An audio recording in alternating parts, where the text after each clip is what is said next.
Je voudrais du soleil vert, des dentelles et des théières, des photos de bord de mer, dans mon jardin d'hiver. Je voudrais de la lumière, comme en Nouvelle-Angleterre. Je veux changer d'atmosphère, dans mon jardin d'hiver.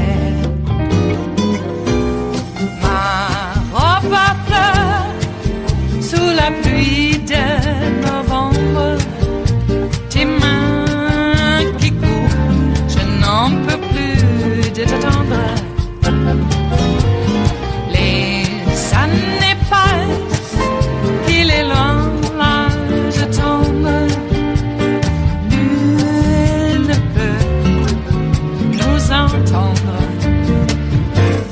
Je voudrais du Fred Astaire, revoir un latte. I understand that we have a wide variety of political opinions out there on immigration, but the law is in the books, and its purposes are clear and just. There is no nullification. There is no secession. Federal law is the supreme law of the land. I would invite any doubters to go to Gettysburg or to the tombstones of John C. Calhoun and Abraham Lincoln. Attorney General Jeff Sessions went to California today and announced that he's suing it. The Justice Department is claiming that 3 separate state laws make it harder for ICE agents to detain undocumented immigrants. The lawsuit is perhaps the boldest move yet against so-called sanctuary laws. Today, Sessions also called out California officials who've acted to protect undocumented residents. California Governor Jerry Brown was not at all pleased. This is basically going to war against the state of California, the engine of the American economy. It's not wise, it's not right, and it will not stand. With me now, Senator Kamala Harris, Democrat from California, formerly that state's Attorney General. The Attorney General Sessions compared California's actions, quite intentionally, I think, to the actions of the slave states in nullification and secession during the Civil War. What do you say to that? Indeed he did. Listen, as far as I'm concerned, Jeff Sessions should be advised, and I'll advise him right now that it's a bad idea for him to start talking about anything to do with the history of slavery or Reconstruction or the Civil War in the United States. His credibility is pretty much shot on those issues. But on the topic at hand, Chris, I think Jerry Brown is absolutely right. This administration and Jeff Sessions in particular have clearly put it on the back of California, and California's going to fight. And I think that these folks are really mired in rolling back the clock in time, and that's not going to happen. California represents the future. It is Thursday, the 8th of March of 2018, and you are in West Coast Cookbook and Speakeasy. I am your Chef de Cuisine, Justice Putnam. Our daily special is Metro Shrimp and Grits Thursdays, a little bit of jambalaya, a little bit of spice in your life. Well, look, Jeff Sessions, why is this guy not in jail for perjury and sedition? I don't know about treason. I mean, I would certainly, if I was poet, philosopher, king, I mean, that would come up, but certainly sedition. Lying to Congress. And now this guy is a law enforcer? No. Do not go to California and act like the Gestapo. He speaks in front of a law enforcement group, the same group that worked with California legislators and mayors and for years to come up with this bipartisan plan. But, I guess it's okay for Trump and Sessions to come into the states and say, oh, yeah, states' rights have the absolute authority to keep people from voting, especially if they're people of color. And then they come to California and say, you're trying to keep us from rounding up people of color? Well, we got something for you, the might of the United States. See a pattern? Okay, well, he's a little racist. He's not a Keebler elf. He's just a out-and-out bigoted racist. There's no getting around it.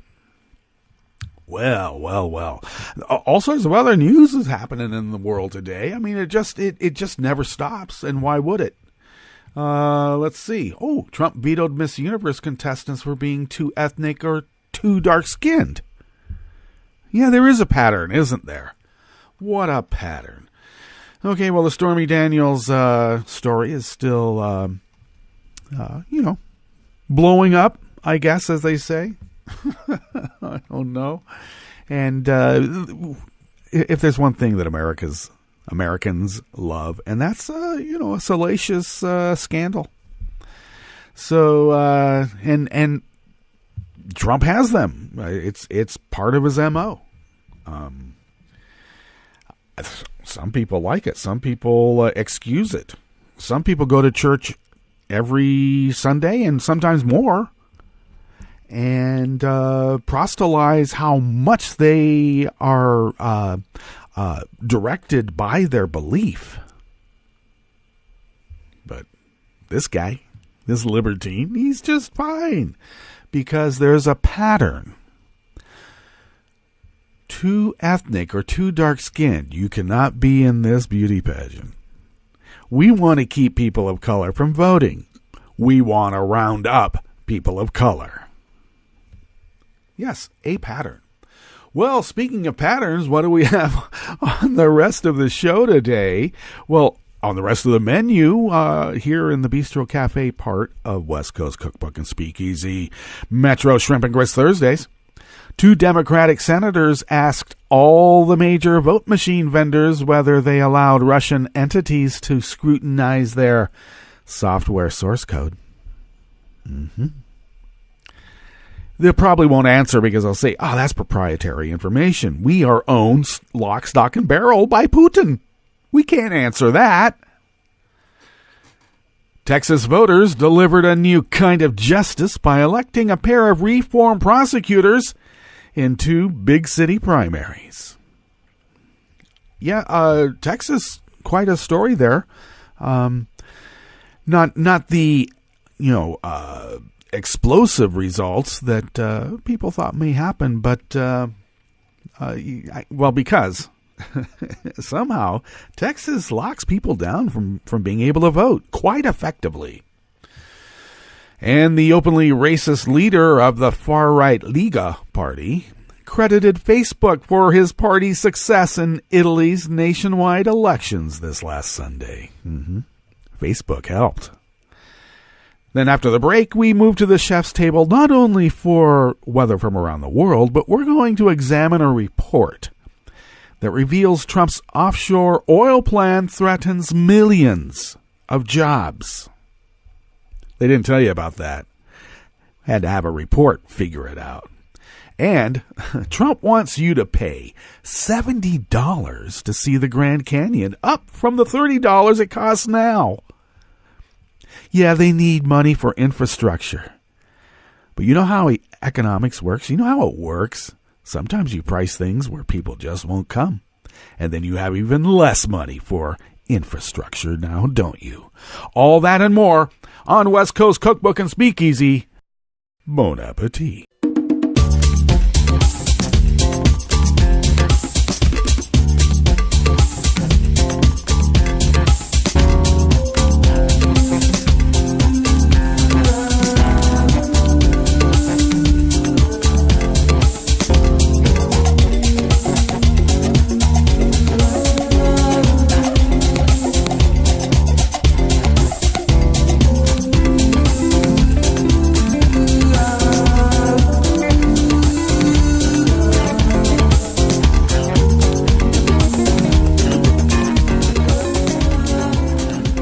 you go to the bottom of our homepage at netrootsradio.com, you'll notice the chat room link on the right side of the page there. Roaring Girl, our Kelly Lincoln Roaring Girl, monitors that quite diligently throughout the day. To the leftish are the donate, contribute buttons, very important to us because we pay the bills with your fabulous and great generosity, so thank you for that. Let's see. Contact us or follow us at Netroots Radio on Twitter, and we're also on Facebook as Netroots Radio. You can follow me at Justice Putnam on Twitter, and I also post a show notes and links diary about 10 minutes or so before showtime, and that's on Daily Kos, of course, and I'm on Daily Kos as Justice Putnam. Always have, always will. Okay, so Texas. What's up with Texas? They have this, primary, and Texas has a peculiar voting practice. So there's a potential lawsuit against principals across Texas. For apparently they're being sued for electioneering because they apparently had buses to bus kids to go vote as part of their civic responsibility. They're being sued for that. But there is also a law in the books that requires principals and school districts to register high school kids who are eligible to vote, to register them to vote. But he says that that's electioneering. At the same time, what is not considered electioneering is when you go to a polling place to vote, and there's a sign there that says Republican polling place, Republicans only. You would think that would be against the law, huh? Well, apparently there's no law on the books that says you can't do that, at least in the state of Texas. So Texas is very, very interesting. Ought to be absolutely blue, but through gerrymandering and other devious means, they sure know how to lock down people from voting. Indeed. So that was something that jumped out at me, and it bugged me all to hell. Oh, you know what? I did forget to mention, and I'm going to right now, because I'll probably forget later. Music on West Coast Cookbook and Speakeasy is by Frances Livings.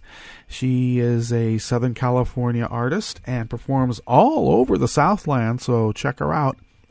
And also on Daily Kos, I do have links to her work so that you can purchase some of it. Please do.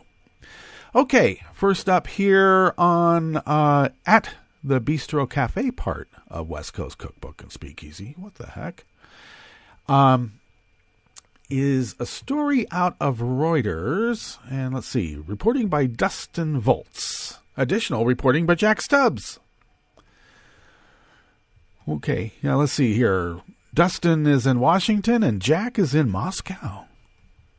Two Democratic senators on Wednesday asked major vendors of U.S. voting equipment whether they have allowed Russian entities to scrutinize their software, saying the practice could allow Moscow to hack into American elections infrastructure. Really now. The letter from Senators Amy Klobuchar and Jeanne Shaheen followed a series of Reuters reports saying that several major global technology providers have allowed Russian authorities to hunt for vulnerabilities in software deeply embedded across the U.S. government. Wow.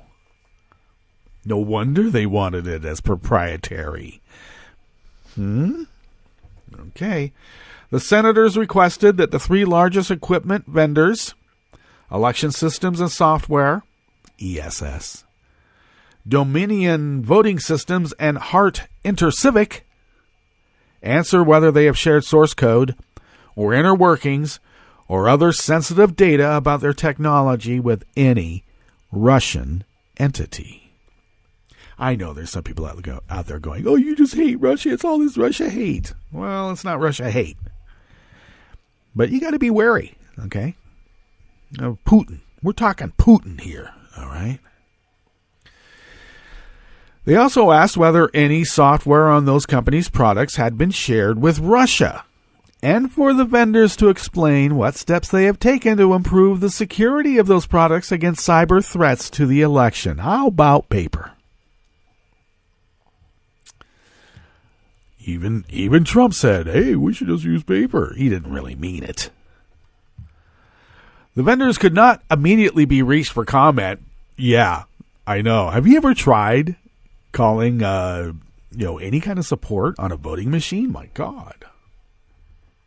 It was not immediately clear whether any of the vendors had made sales in Russia, where votes are submitted via written ballots and usually counted by hand.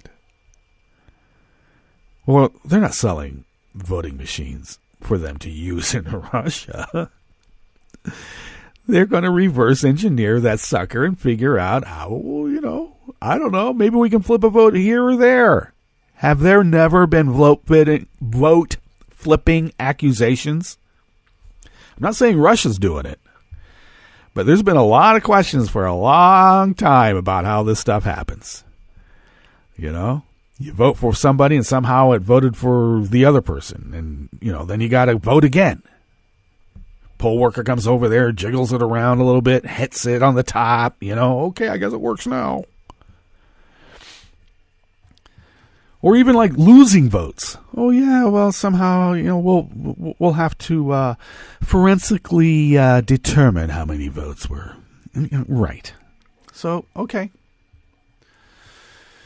According to voting machines testing and certification from the Election Assistance Commission, most voting machines contain software from firms which were alleged to have shared their source code with Russian entities, the senators wrote.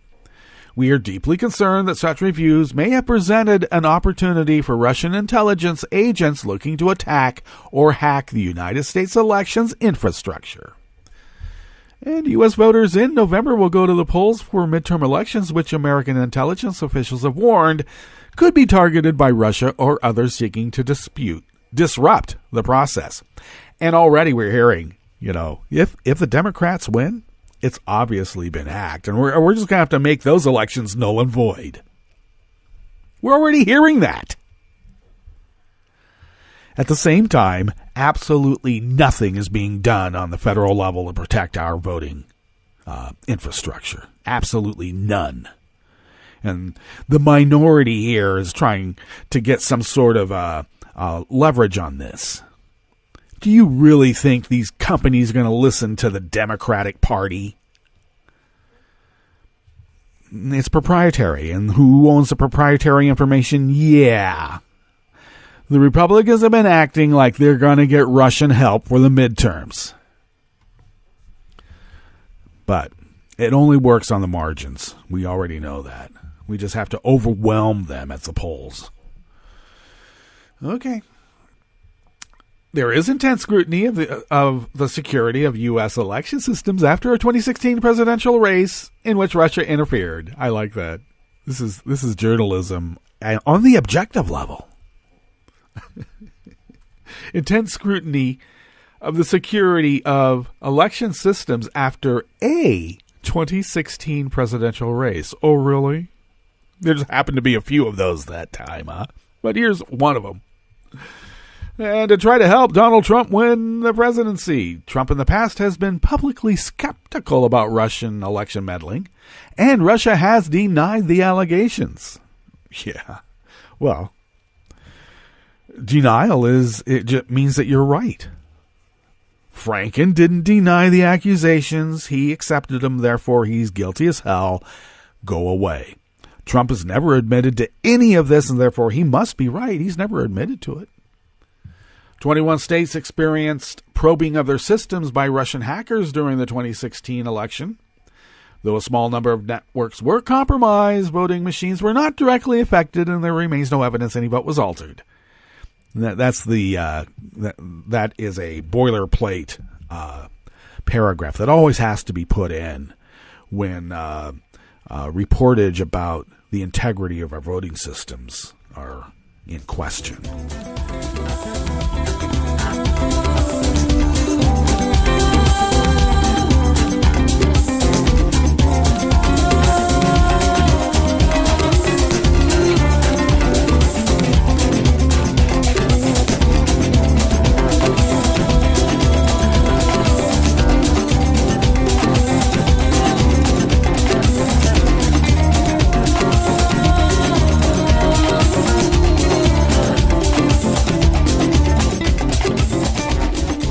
Right, next up here at the Bistro Cafe, part of West Coast Cookbook and Speakeasy, Metro Shrimp and Grits Thursdays, is an article by Alan Pike out of Think Progress. Two of the largest cities in Texas will likely see a different kind of justice dispensed starting in 2019 after a pair of reform-minded candidates won primaries in the San Antonio and Dallas district attorneys' elections on Tuesday. San Antonio area voters decided they'd rather not retain Nico LaHood, the current district attorney for Bexar County. LaHood conceded early to Joe Gonzalez, a longtime defense attorney who has promised to end cash bail for all but the most serious crimes and wants to send more nonviolent offenders to rehab instead of prison. Well, what? There's not as much money in rehab as there is in prison. I think if you made it monetarily incentivized to have rehab as a better rate of return for your investors than prisons, we would see a change now, wouldn't we? Now, the primary between LaHood and Gonzalez was nasty, with LaHood cutting a TV ad likening his opponent to Harvey Weinstein and Larry Nassar. Larry Nassar was the doctor for the U.S. gymnastics team. You know that guy? How nice. In candidate forums, the incumbent had been simultaneously defensive about his own track record on pretrial diversion for drug cases and dismissive of calls for further reform. Voters sent him home. The Dallas County prosecutor's race lacked fireworks by comparison, but still yielded a Democratic nominee dedicated to bringing less reactionary thinking into law enforcement work. But then, that was going to be true either way. The two-person race centered on how the prosecutor's office should change, not whether or not it should at all. Longtime Judge John Creuzot edged out Elizabeth Frizzell, a fellow veteran of the bench who cut a more fiery figure and issued more ambitious campaign pledges, but lacked Creuzot's endorsements within the city's business community and party establishment. Okay, so Frizzell said she'd refuse to prosecute any low-level cannabis possession offenses, while Creuzot said he wouldn't go that far. She also called for eliminating the constitutionally questionable practice of civil asset forfeiture. And Creuzot favors changes to the system, but not its eradication.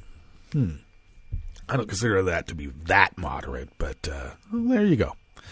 Now, the narrowness of the differences between Frizzell and Creuzot is a sort of microcosm of how far the country has come in recent years on the politics of law enforcement. Even half a decade ago, it would have been almost unimaginable for a DA's office candidacy to smile toward pot smokers. Here, the debate wasn't over whether or not to ease up on the old war on drugs thinking, but of how far in that direction it might make sense to go. No wonder the GOP needs Russian help. Just look at the direction our country is heading. There is just so much liberty. There is just too much freedom.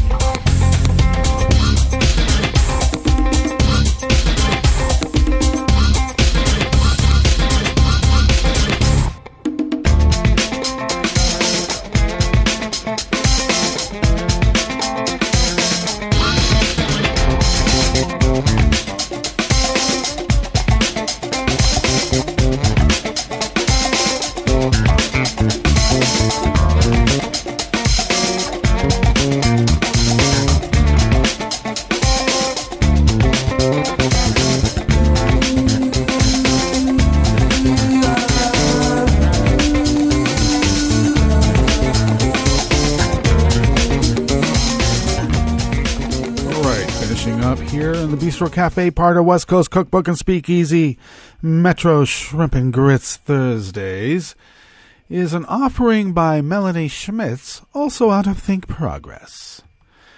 One of Italy's most prominent far-right figures credited Facebook for his party's success in the country's nationwide elections on Sunday.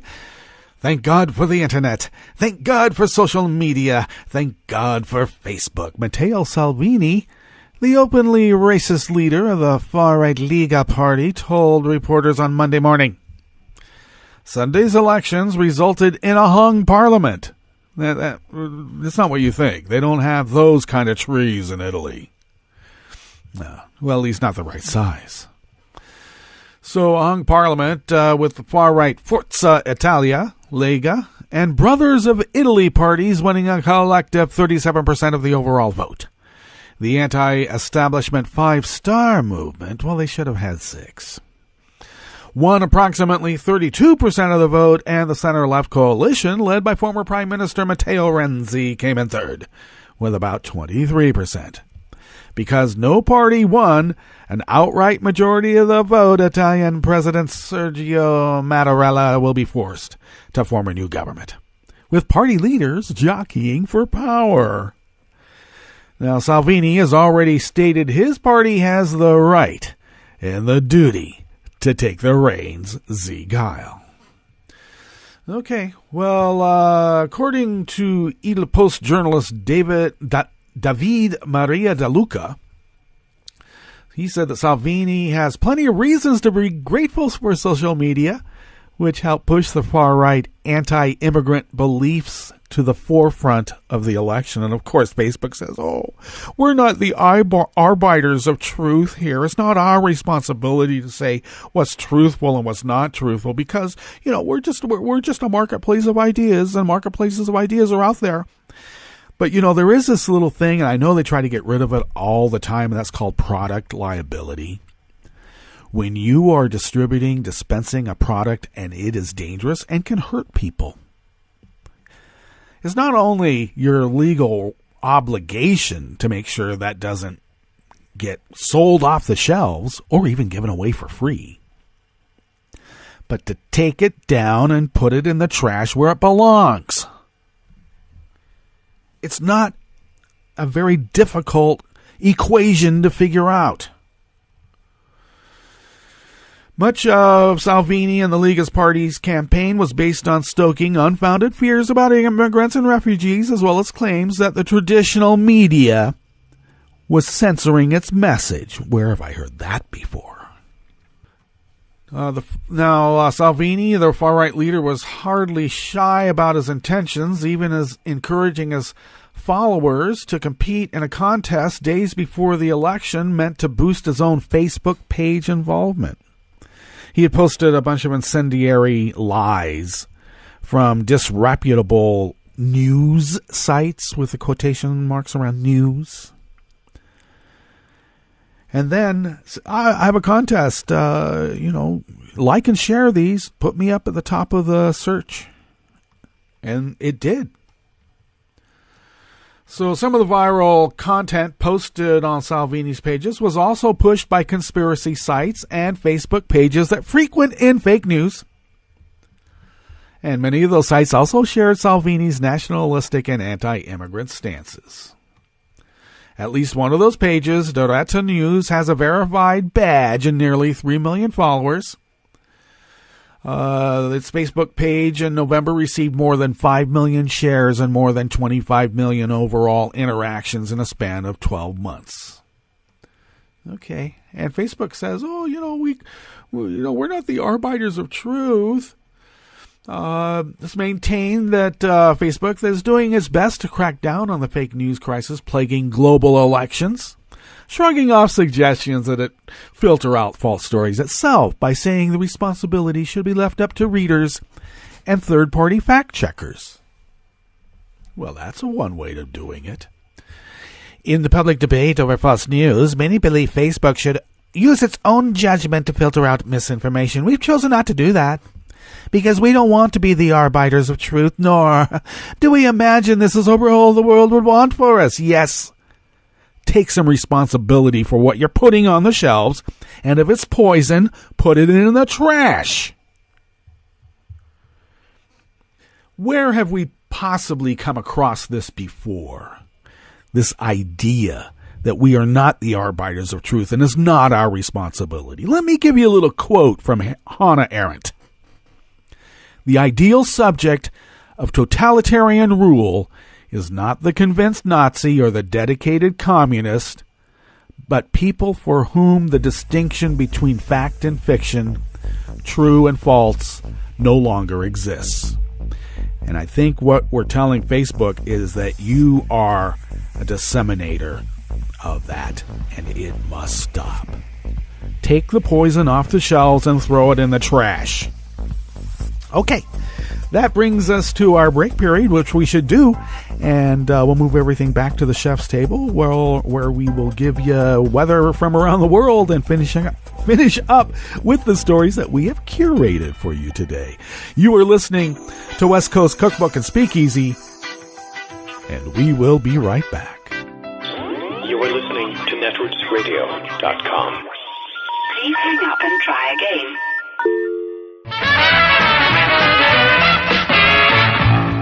From a point at sea to the circles of your mind, a new force is at work for planetary transformation. New radio for a new Earth.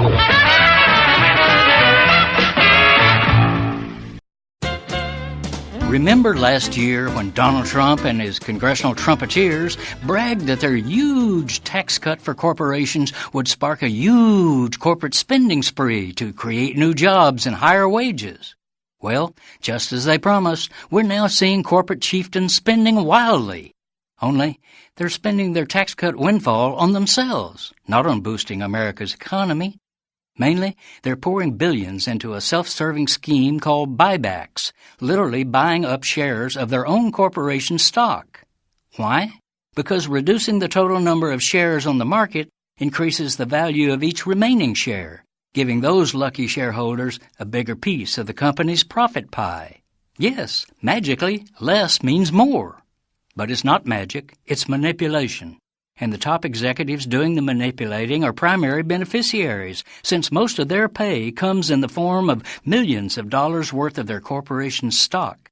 Google executives, for example, are spending $8.6 billion from their taxpayer bonanza on buybacks. PepsiCo is in for $15 billion and Apple for $30 billion.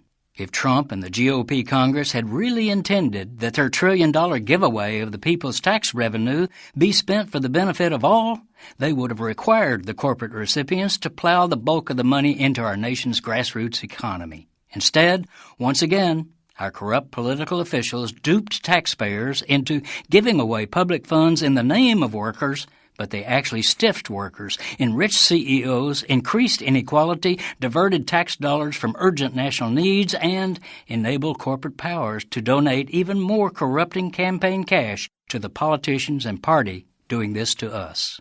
This is Jim Hightower saying, in other words, the Trump tax scam worked exactly as the GOP intended. If you'd like more of Jim Hightower's real populism, check out the Hightower Lowdown. Jim's monthly newsletter gives you the real lowdown on which corporations, by name, are doing what to the middle class, our environment, and our democracy. Each month, the Hightower Lowdown brings you facts you didn't know, along with actions you can take to fight back. It also comes with a sense of humor. Hightower believes we can fight the gods and still have fun. Plus, get this, it's cheap. Only $15 brings you 12 issues a year. For real populism, go to hightowerlowdown.org. These metals are used in energy infrastructure build-out. Higher costs would hurt the energy companies. Oil and gas industry slams Donald Trump's proposed steel tariffs. Boston hit with historic flooding for second time in a month, with more on the way. Toxic coal ash is contaminating groundwater supplies near coal plants. Plus, plastic pollution has reached all the way up to the Arctic. All of those fantastic news stories and more straight ahead. From BradBlog.com, I'm Brad Friedman. And I'm Desi Doyen. Stand by for 6 minutes of independent green news, politics, analysis, and snarky comment. CO2 is a benign gas required for life on Earth and is not dirty. Wow. former coal exec Fred Palmer couldn't say anything dumber. Coal is not dirty. Coal is green. I stand corrected. This is your Green News Report.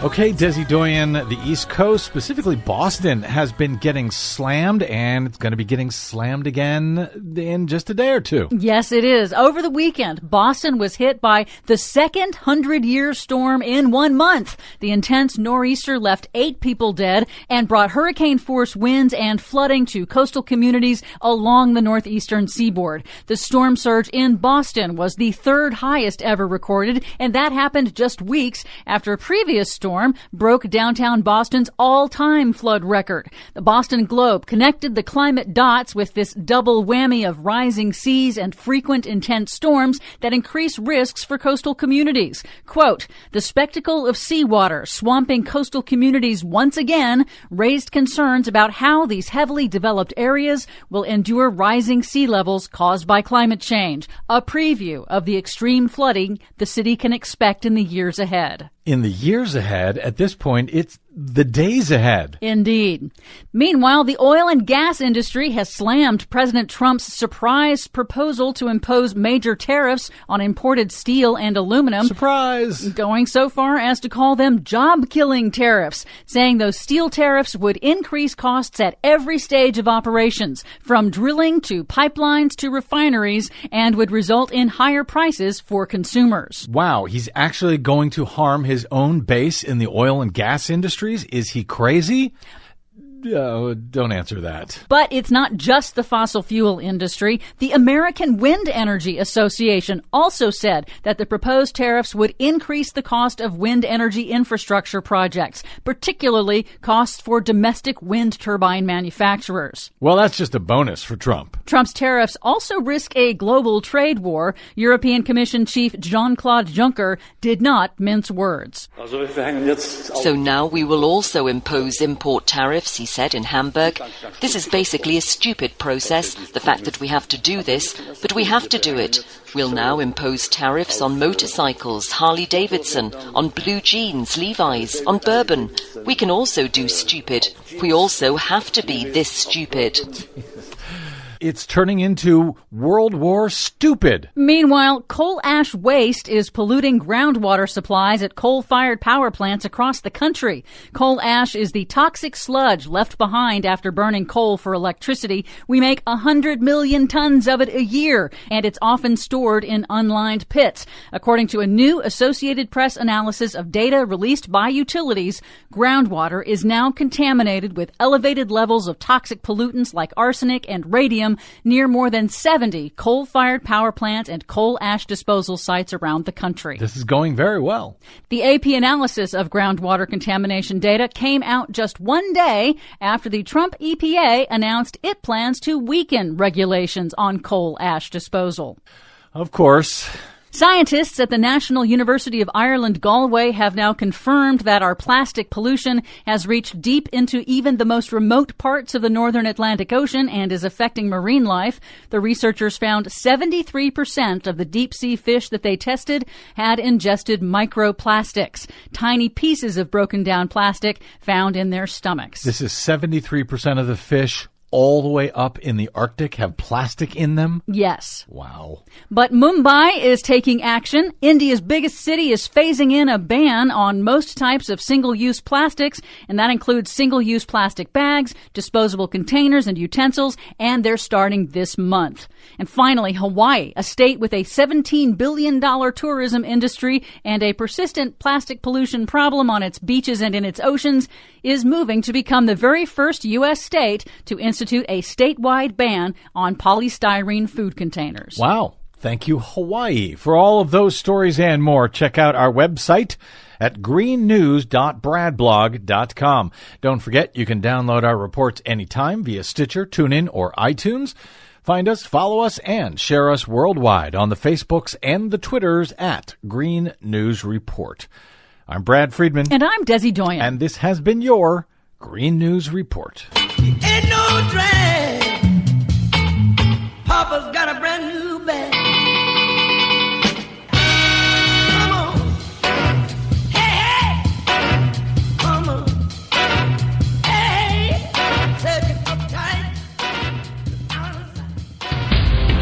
This is Solidarity News on Radio Labour. This is a Radio Labour special report recorded on March 8, 2018. I'm C. Marie Ainsborough. International Women's Day, March 8th, is a day set aside to assess the progress of women as they struggle for their human rights to be respected, fairness in the workplace, and an equal role in determining the future of humankind. That's the central message of the organization which represents working people at the world level. The International Trade Union Confederation, the ITUC, represents national union centers such as the AFL-CIO in the United States and the Ghana Trades Union Congress. These centers include 176 million workers in 162 countries. Sharon Burrow is the General Secretary of the ITUC. In a recent panel discussion held in Davos, Switzerland, she was asked about the future of women in the workplace and society in general. If you build a future that actually doesn't include women as equals, then we are going to create more of the same, and it's unsustainable. It's unjust, of course, it's immoral, but it's actually unsustainable. When you look at the fact that, women in the workforce, if they were there in equal numbers, the growth that everybody's seeking and the productivity would be achieved like that. If you invested in care so that women could in fact join the workforce, plus you get decent jobs in care and a 4% dividend for men from the infrastructure and services spin-off, then we'd be changing the world. And that's not even going to the fact that despite that it's the importance of equal numbers of CEOs and board members, in the world I come from, every indicator shows that progress for women is stagnating. And I meet the women like Yeshi in Ethiopia last week, paid $20 a month in a textile industry, which is the next wave of low-cost, low-tech manufacturing in an old world production cycle. And that's disgusting. Our companies could pay 4 times that, and they'd pay less than Bangladesh. And you all know the story of Bangladesh. And, of course, women are the face of domestic slavery. They're the majority of women in the informal economy, no minimum wage, no rights, no rule of law. So we've got a lot of work to do.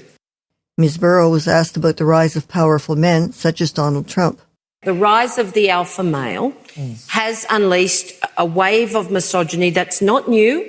We fought for it. I was a very young woman in the 70s, but we fought for the legislation, the sex discrimination commissioners, the rule of law, the reporting of businesses.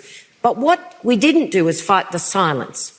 And that allowed a power of intimidation and bullying that's perpetuated it. What I say about women, and I'm delighted about the Me Too piece, because it does allow people to speak out. But we have to have a bigger message than that. Women have power. What we don't need is male leaders or male CEOs or male trade union leaders or whatever institution to tell women they can have power. We need to make sure that women's voices are heard. Ms. Burrow points out the women are not an isolated group. They are part of a wider society which is experiencing problems such as unemployment, inequality, and technological change. The world needs to negotiate a new social contract. We need to change the rules. 85% of the world's people in our global polling tell us they want the rules of the economy, the global economy, rewritten. Why? Because they're the people dealing with the historic inequality, the global wages slump, the massive unemployment, the deep anxiety about jobs for themselves and for their children. And indeed, of course, it's women and women workers who face the consequences of misogyny, of sexual harassment, of incredible levels of violence against women in our societies and in our workplaces. And climate devastation. Again, it's working people who are on the front lines of both the loss of lives and livelihoods as seasons change or you have massive events. And that's what the economy is based on. As much as the CEOs are important and the investors are important, without working people, you simply wouldn't have an economy. And it's today's working people who are actually part and parcel of a global workforce in trouble. Human beings bought us this fractured world. We built this fractured world. We need to learn some lessons and rebuild on the basis of a common humanity, a common solidarity. I'm C. Marie Ainsborough. Thank you for listening.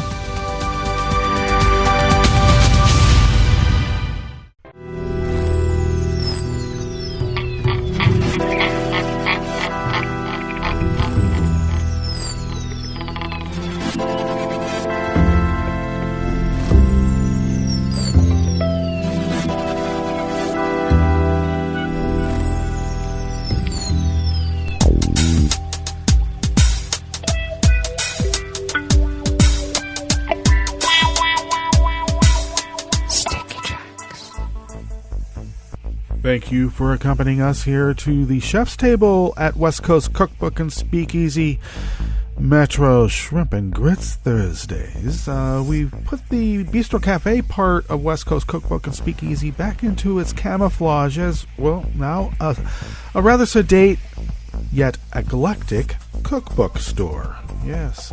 Don't touch that panel. You'll come into the secret room. And that's where we are, at the chef's table, where all the fun things happen. Well, we start off with a palate cleanser, and that is always weather from around the world, and we always begin along the banks of the Rogue River, in the Rogue River Valley of Southern Oregon on the west coast of the continental United States of America. It is currently 40 degrees. It actually feels like 40 degrees. We're going to go to a high of 59. Now, that's a bit cooler than what we had yesterday. We actually got up into the mid-60s yesterday. I had mentioned that we were under a wind advisory, but that was really in the valley floor, and I'm in somewhat of a protected area here in the foothills before the pass. And so we had our attendant 5 to 10 miles per hour. Right now, it is negligible out of the west-southwest. Let's see, out of the west-southwest, and at 3 miles per hour. And we had quite a bit of rain overnight.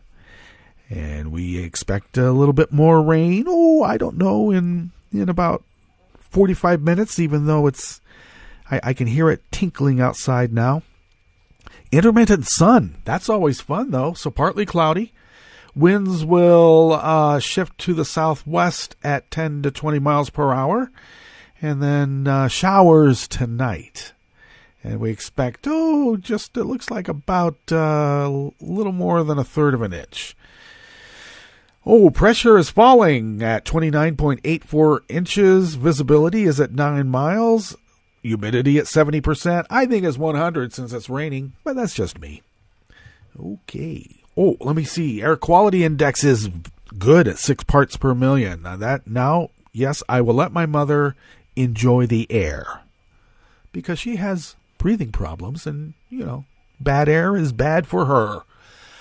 All right, so weather from around the world is brought to you by people's personal weather stations that they purchased. These people planted these personal weather stations somewhere on their property, and these people live around the world. London is 49 and fair. Paris is 47 and cloudy. Rome is 58 and partly cloudy. Kiev is 33 with fog. Kabul is 40 degrees and mostly cloudy. Hong Kong, 50 degrees and fair. Tokyo, 52 degrees with rain. Sydney, Australia, 68 and mostly cloudy. San Francisco, California, 54 and cloudy. And New York, 38 degrees Fahrenheit and cloudy.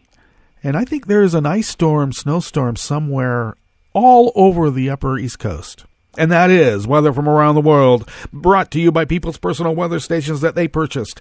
These people planted these personal weather stations somewhere on their property. And these people live around the world.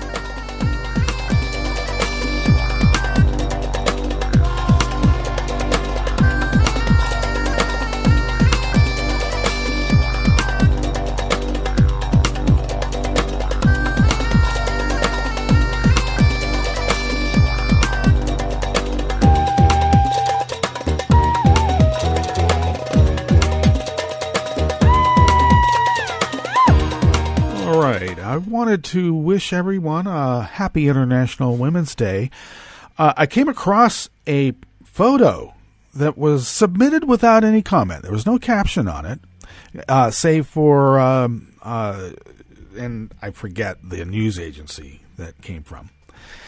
But several, maybe a half a dozen British constables are standing at the top of these stone steps at it looks like a public building somewhere there.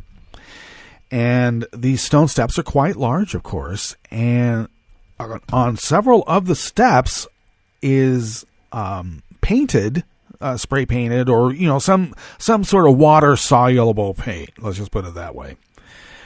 International Women's Day.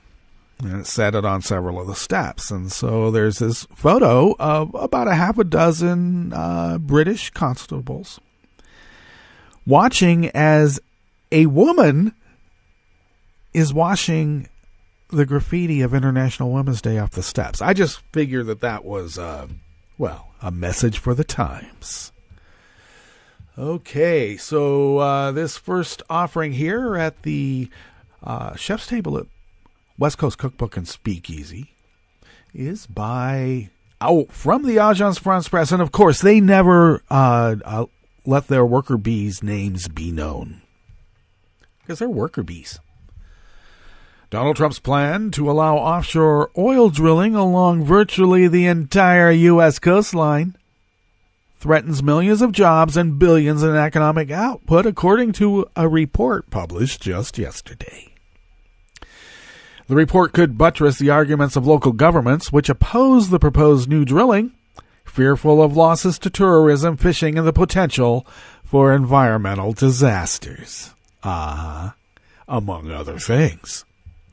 To encourage domestic energy production, I'm sorry, that makes me laugh. It doesn't go to the domestic energy production. It gets put on the spot market and sold on the international spot market. This guy knows nothing about how anything works. The Trump administration said in January, to encourage domestic energy production, it would undo restrictions put in place by the prior administration. You know, the black guy. Everything the black guy did or agreed to, we have to undo. I keep telling Trump, Obama loved breathing. And they're going to allow drilling on more than 1 billion acres of coastal waters off California, the eastern seaboard, the eastern Gulf of Mexico, and the Arctic. The proposal was welcomed by industry, but is fiercely opposed by governors of coastal states, including Republican governors of Florida and South Carolina. The plan also faces legal challenges. Well, these guys in the White House, they don't care about laws. All right. The report said it derived its figures by analyzing Commerce and Interior Department data on ocean-related employment and GDP, as well as estimates of undiscovered oil and gas reserves that are economically recoverable. I have this romantic belief that if you've been reduced to finding your energy in the microscopic bubbles of gas trapped in hard rock, and not 100 feet, but, several miles down, and you got to pulverize that rock to get microscopic bubbles of gas out of that hard rock a few miles down and use that for your energy source. I think you got to look for a new energy source. Yep. But I'm a romantic. Interior Secretary Ryan Zeke announced in January that Florida waters would be excluded. Yeah, because that's a Republican governor. And, those guys stick together, especially when they were awash, no pun intended, and all those rubles. Another senior Interior official testifying before Congress less than 2 weeks later said no final decision on Florida had in fact been made. Oh, so Zinke was just like, hey, look, we stick together. We got some, we got some business together. Oh, no, you don't. BP's, that's British Petroleum, by the way, 2010 Deepwater Horizon oil rig disaster in the Gulf of Mexico, the largest ever. An oil spill. It wasn't an oil spill. It was a blowout. There's a big difference. That drove former President Barack Obama to ban oil drilling across large areas of the Arctic and Atlantic coast, a legacy Trump is seeking to undo.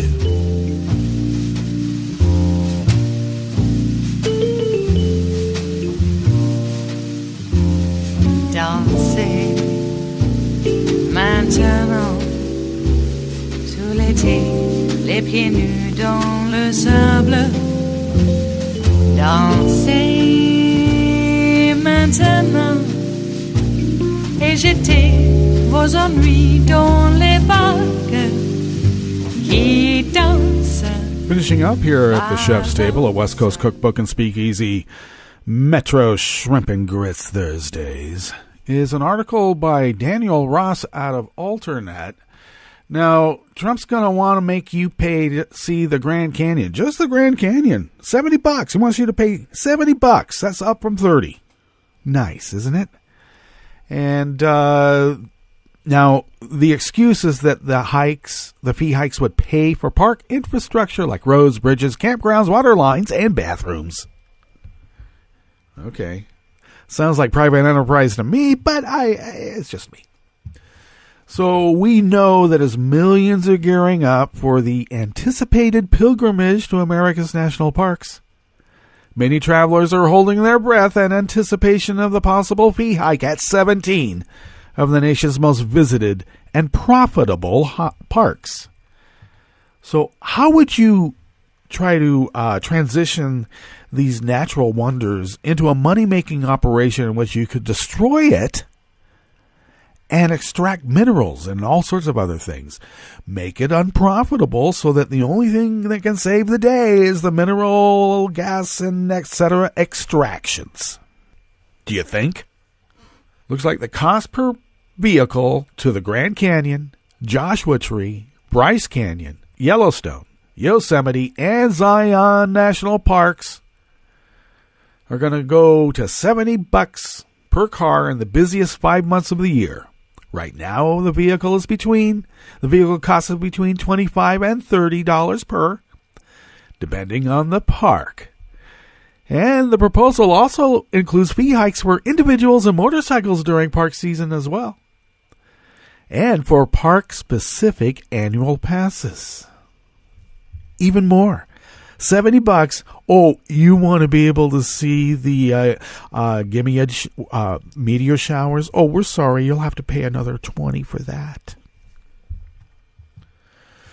Well, so they think that they're going to be able to use these staggering amounts of money and revenue to be able to take care of all the infrastructure.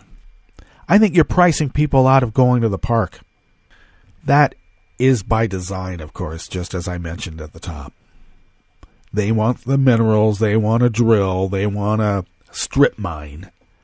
And these stupid people out there fishing and hiking and, and these hotels. What are these hotels doing there for? Okay, well, that brings us to the end of our broadcast period for the day here at West Coast Cookbook and Speakeasy, but we'll be back tomorrow, of course. But stay tuned to Netroots Radio for the rest of the day. Breaking news. I mean, I'm doing the show, and I can't keep up with breaking news. All I can do is the show I've curated, so there. But we will be back here tomorrow for Blue Moon Spirits Fridays. So join us then, please do, in West Coast Cookbook and Speakeasy. Bon appetit.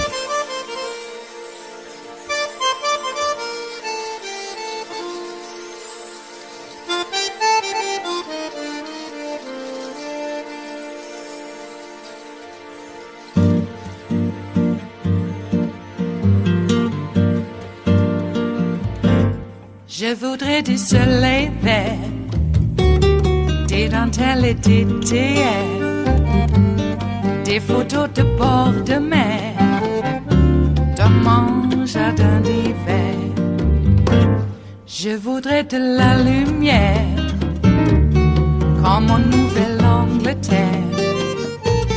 Je veux changer d'atmosphère, dans mon jardin d'hiver.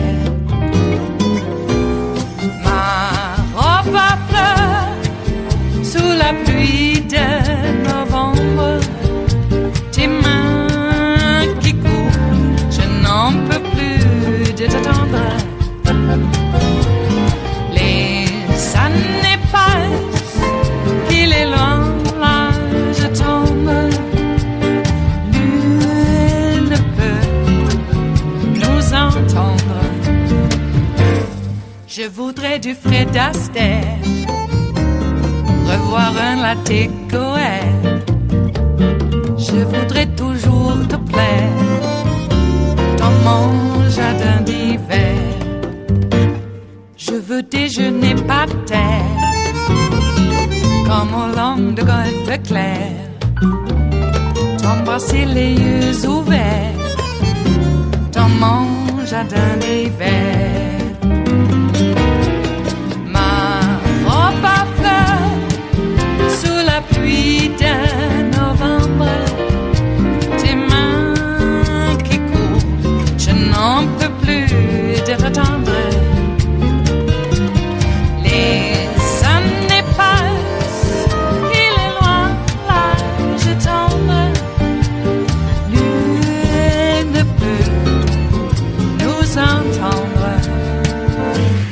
Ba-da-da-dum-dee-da-dum, ba-da-da-dum-dee-da-dum,